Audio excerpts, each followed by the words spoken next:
Kita netizen yang selama ini komentar saling serang stop dari saat sekarang. Kenapa? Karena keduanya sama-sama dari Alawi bin Ubaidillah bin Ahmad al-Muhajir. Keduanya itu baik dari di bawah Robitoh Alawiyah ataupun di bawah Robitoh Babat Kesultanan Banten itu akhirnya berasal dari hulu yang sama. Setelah diselidiki, ternyata berasal dari Alwi bin Ubaidillah bin Ahmad al-Muhajir sampai ila Rasulullah sallallahu alaihi wasallam.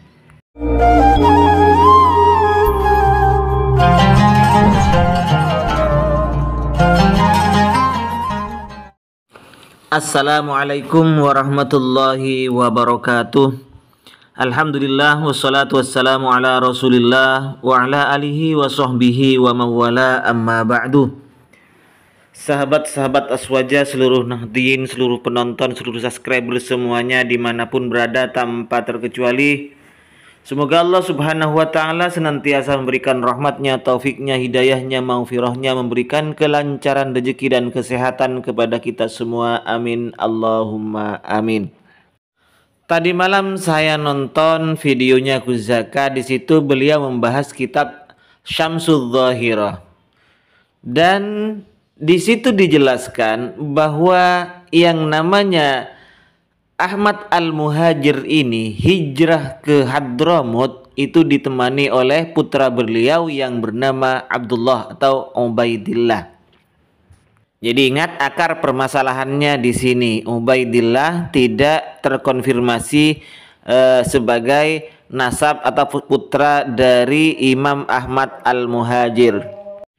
Akhirnya saya penasaran dan mencari kitab tersebut. Alhamdulillah dapat PDF-nya. Saya telaah, ternyata malah ya antara Kesultanan Banten yakni Wali Songo yang dikatakan tidak punya keturunan itu, ini akar masalahnya juga, dan Alawi yang tidak terkonfirmasi sebagai putra atau cucu dari Ahmad al-Muhajir ini, ternyata antara Kesultanan Banten dan Alawiyin ini bermuara atau berujung pada hulu yang sama, yaitu pada Alawi bin Ubaidillah bin Ahmad al-Muhajir. Itu keterangan di dalam kitab Syamsul Dhahirah. Syamsul Dhahirah ini adalah kitab yang dikarang oleh salah seorang yang sudah terkenal kalau di kalangan santri, di kalangan pesantren sudah terkenal ya. Terkenal dengan nama kitabnya Bughyatul Mustarsyidin. Jadi beliau yang ngarang kitab Bughyatul Mustarsyidin. Kitab Bughyatul Mustarsyidin ini kalau di kalangan Nahdlatul Ulama, terutama di lembaga Bahsul Maisailnya dan para santri sudah tahu, sudah masyhur, karena kitab Bughyatul Mustarsyidin ini sering dijadikan rujukan ketika Bahsul Masail. Ini sampul kitabnya Syamsul Dhahirah. Kitab ini bukan orang Indonesia yang ngarang. Kitab ini adalah kitab karangan ulama Hadramut Yaman yang biasa sudah muktabar dijadikan referensi Bahsul Masail di dalam atau di kalangan lembaga Bahsul Masail Nahdlatul Ulama. Dan di kitab ini dijelaskan bahwa para Bani Alawi ini tersebar ke seluruh dunia. Ada yang ke Malaysia, ke mana, bahkan ke Indonesia, di Jawa, Bangil, bahkan ada yang di Sumenep. Itu tertulis di kitab beliau. Mari kita langsung untuk membedah, mengkaji kitab ini. Kita buka halaman 51. Wattafaqa ulama'un nasab al-muhakkikun. Ulama spesialis nasab sudah sepakat dari ulama Hadramut dan Yaman dan lain-lain, sebagaimana al-allamah yang alim, asy-syahir yang masyhur Bibni Samurah, wa faqih al-allamah al-Jundi. Saya baca dua saja ya, ini nama-nama ulama yang disebutkan, artinya ini adalah dokter spesialis masalah sejarah sudah itu. Pertama, siapa Ibnu Samurah itu? Dia adalah al-faqih, seorang yang alim fikih, bukan kaleng-kaleng. Al-mu'arrikh, ahli sejarah. Ia punya kitab, Ibnu Samurah itu namanya, kitabnya ini kitabnya. Namanya adalah Tabaqatu Fuqaha'il Yaman. Selanjutnya dokter spesialis sejarah ya, dokter. Ulama spesialis sejarah yang kedua adalah Al-Jundi. Dia adalah ahli sejarah. Namanya Bahauddin bin Abdillah bin Muhammad ila akhirih itu. Ini kitab karangan beliau yang disebut di dalam ibaratnya itu As-Suluk fi Tabaqatil Ulama wal Muluk. Nah, kedua ulama tersebut, kalau Ibnu Samura itu hidupnya pada abad ke-6 ya, tahun 500 beliau itu 500 sekian. Sementara ini kalau Al-Jundi ini adalah hidup pada abad ke-7, ke-8 ya, karena beliau itu tahun 700 sekian.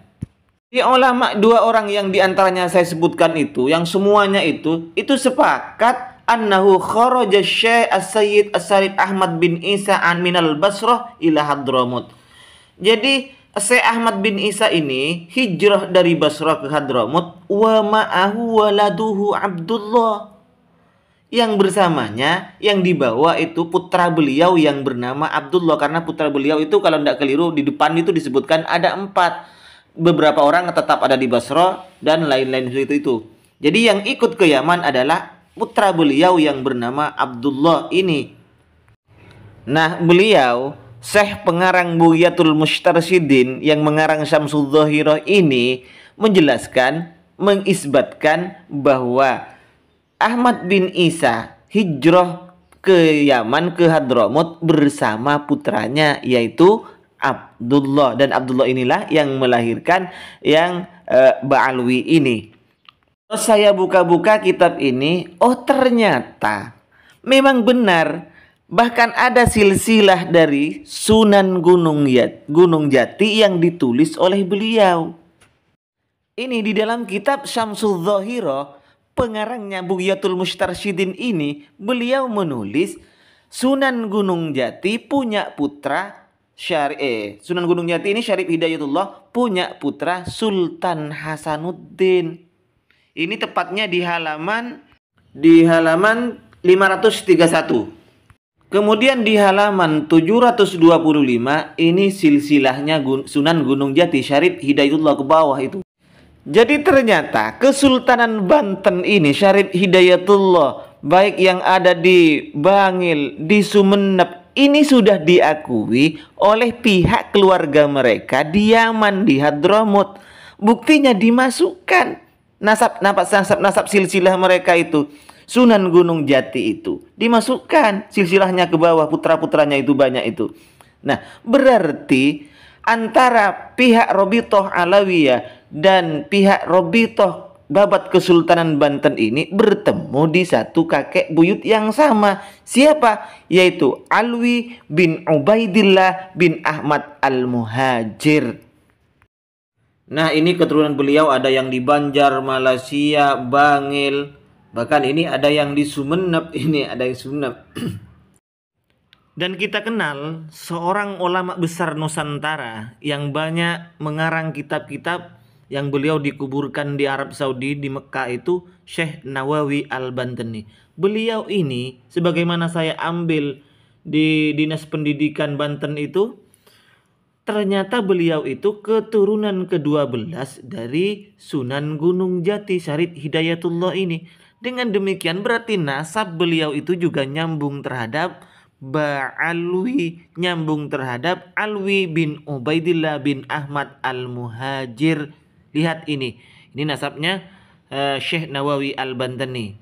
Lihat buyut beliau yang nomor 25 itu, Sayyid Alwi Awal bin Sayyid Imam Ubaidillah bin Sayyid Ahmad Al-Muhajir.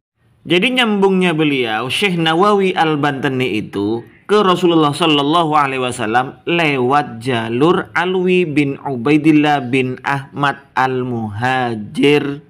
Stop sekarang. Ini adalah keturunan Rasulullah Sallallahu Alaihi Wasallam semua. Baik yang Robitoh Alawiyah ataupun yang dari Robitoh Banten itu, Kesultanan Banten.